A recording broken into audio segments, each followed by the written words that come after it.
26 जनवरी 1997 हमीरपुर उत्तर प्रदेश। सुभाष बाजार। सुबह के 7 बज रहे हैं। गणतंत्र दिवस का जश्न शुरू होने को है। बच्चे तिरंगे झंडे लिए सड़कों पर दौड़ रहे हैं। दुकानदार अपनी दुकानों को रंग बिरंगे फूलों से सजा रहे हैं। हवाओं में मिठाइयों की खुशबू और देशभक्ति गानों की गूंज है। लेकिन इस भीड़ में कोई नहीं जानता कि अगले कुछ मिनटों में यह बाजार मौत का मंजर बन जाएगा। अचानक एक काली जीप तेज रफ्तार से बाजार में आकर रुकती है। 4 लोग बाहर निकलते हैं। उनके चेहरे पर काले कपड़े, हाथों में चमचमाती बंदूकें, उनकी आंखों में ठंडी क्रूरता। भीड़ में सन्नाटा पसर जाता है। लोग डर जाते हैं। तभी एक हत्यारा चिल्लाता है, राजेश शुक्ला कहाँ है? गोलियां बरसने लगती हैं। 5 लोग जमीन पर गिर पड़ते हैं। खून की धार सड़क पर बहने लगती है। एक मां अपने बच्चे को सीने से चिपकाकर छिपाने की कोशिश करती है। एक दुकानदार अपने शटर गिराने की कोशिश करता है, लेकिन डर से उसकी उंगलियां कांप रही हैं। हत्यारे रुकते नहीं हैं।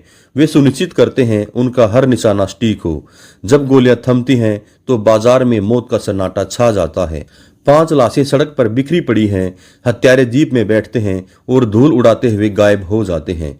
सवाल गूंजता है, ये लोग कौन थे? इन्होंने ऐसा क्यों किया? और सबसे बड़ा सवाल, इनके पीछे कौन था? इस खौफनाक हत्याकांड का मास्टरमाइंड था एक शख्स, अशोक सिंह चंदेल। हमीरपुर की गलियों में उसका नाम दहशत का पर्याय था। एक नेता जिसके पास सत्ता थी, पैसे थे और एक खतरनाक इरादा।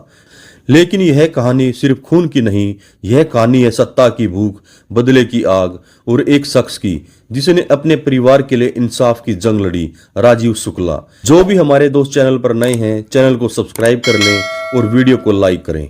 हमीरपुर उत्तर प्रदेश। 1990 का दशक। गंगा और यमुना के बीच बसा एक छोटा सा जिला कभी शांत था, लेकिन अब यहाँ सियासत और खून का खेल चलता था। इस जंगल का सबसे बड़ा शिकारी था अशोक सिंह चंदेल। कानपुर देहात के नसनिया गांव में जन्मा चंदेल कोई साधारण इंसान नहीं था। उसकी आंखों में सत्ता की चमक थी। कॉलेज में वो छात्र नेता बना। उसकी आवाज में जादू था। 1989 में निर्दलीय विधायक बनकर हमीरपुर की सियासत में छा गया। 1993 में जनता दल से विधायक, 1999 में बसपा से सांसद। चंदेल का नाम सुनते ही लोग सिर झुका लेते थे, कभी सम्मान में, कभी डर से। लेकिन हर बादशाह की राह में एक कांटा होता है। चंदेल का कांटा था राजीव शुक्ला और उनका परिवार। शुक्ला परिवार हमीरपुर में सम्मानित था। राजीव के बड़े भाई राजेश शुक्ला भाजपा के स्थानीय नेता थे।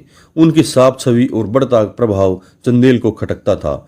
छोटे मोटे विवाद, जमीन, ठेके और धीरे धीरे खतरनाक रंजिश में बदल गए। 1996 की एक रात चंदेल अपने फार्म हाउस में गुर्गों के साथ बैठा था। चंदेल शुक्ला को लगता है वो मुझसे बड़ा है, लेकिन मैं उसे दिखाऊंगा हमीरपुर का बॉस कौन है। चंदेल के गुर्गे बोलते हैं, साहब छोटा मोटा झगड़ा तो चलता रहता है, इतना क्यों सोच रहे हो? तभी अशोक चंदेल गुस्से में बोलता है, यह झगड़ा नहीं जंग है, और इस जंग में मैं रहूंगा या शुक्ला। 1997 तक हमीरपुर में यह बात आम थी। चंदेल और शुक्ला का टकराव किसी बड़े हादसे को जन्म देगा।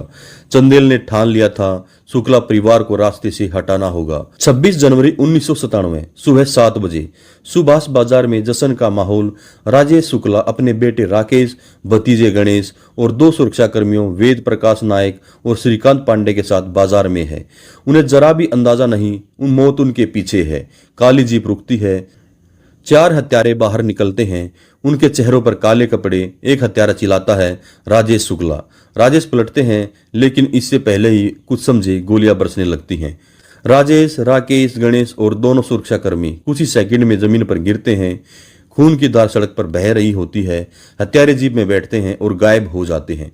बाजार में चीखें गूंज रही हैं। लोग इधर उधर भाग रहे हैं। एक मां अपने बच्चों को गोद में लिए रो रही है। एक बूढ़ा दुकानदार रो रहा है लाशों को देखकर। राजीव शुक्ला उस समय बाजार से कुछ दूर थे। उन्हें यह खबर मिलती है, वह दौड़ते हैं, वहां पहुंचते हैं। उनके सामने था उनके भाई, भतीजे और सुरक्षाकर्मियों के लहूलुहान शव। राजू की आंखों में आंसुओं के साथ गुस्सा था। उन्होंने चिल्लाकर कहा, चंदेल तुझे यह महंगा पड़ेगा। लेकिन चंदेल को पकड़ना आसान नहीं था। उसकी पहुंच पुलिस से लेकर नेताओं तक थी।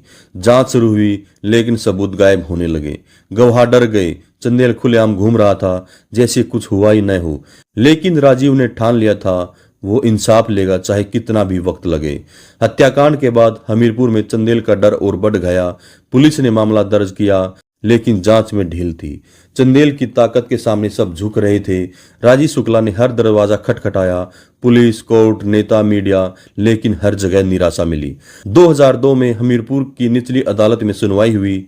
चंदेल और उसके 10 गुर्गों पर मुकदमा चला, लेकिन चौंकाने वाला फैसला आया। सबूतों के अभाव में सभी बरी हो गए। राजीव शुक्ला के लिए यह सदमा था। कोर्ट के बाहर खड़े होकर उसने कसम खाई, यह अंत नहीं है, मैं हाई कोर्ट जाऊंगा। राजीव ने ही इलाहाबाद हाई कोर्ट में अपील की। सालों की मेहनत और गवाहों को इकट्ठा करना और पुराने सबूतों को फिर से जुटाना। 19 अप्रैल 2019 को हाई कोर्ट ने निचली अदालत का फैसला पलट दिया। अशोक चंदेल और 9 अन्य को उम्र कैद की सजा मिली, लेकिन कहानी में ट्विस्ट बाकी था। सजा सुनते ही चंदेल कोर्ट से फरार हो गया। पूरे देश में उसकी तलाश शुरू हुई। न्यूज चैनलों पर हेडलाइन, हमीरपुर हत्याकांड का मास्टरमाइंड फरार। लेकिन 13 मई 2019 को चंदेल ने स्थानीय अदालत में आत्मसमर्पण कर दिया। शायद उसे एहसास हो गया था कि अब बचना मुश्किल है। चंदेल ने सुप्रीम कोर्ट में अपील की, लेकिन 4 नवंबर 2022 को सुप्रीम कोर्ट ने हाई कोर्ट के फैसले को बरकरार रखा। चंदेल को उम्र कैद हुई। राजीव शुक्ला के लिए जीत थी, लेकिन दोस्तों, हमीरपुर हत्याकांड सिर्फ एक क्राइम की कहानी नहीं है। ये सत्ता की भूख, रंजिश की आग और इंसाफ की उम्मीद की कहानी है। यह हमें सिखाता है, सच की राह मुश्किल हो सकती है, लेकिन असंभव नहीं। और सबसे जरूरी, यह हमें याद दिलाता है कि खून से सनी सड़कें भले ही साफ हो जाए, लेकिन घाव हमेशा रहते हैं। दोस्तों, ये थी हमीरपुर हत्याकांड की सच्ची कहानी। अगर आपको यह कहानी पसंद आई तो लाइक करें, सब्सक्राइब करें और बेल आइकन दबाना न भूलें। नमस्कार, धन्यवाद, जय हिंद, जय भारत।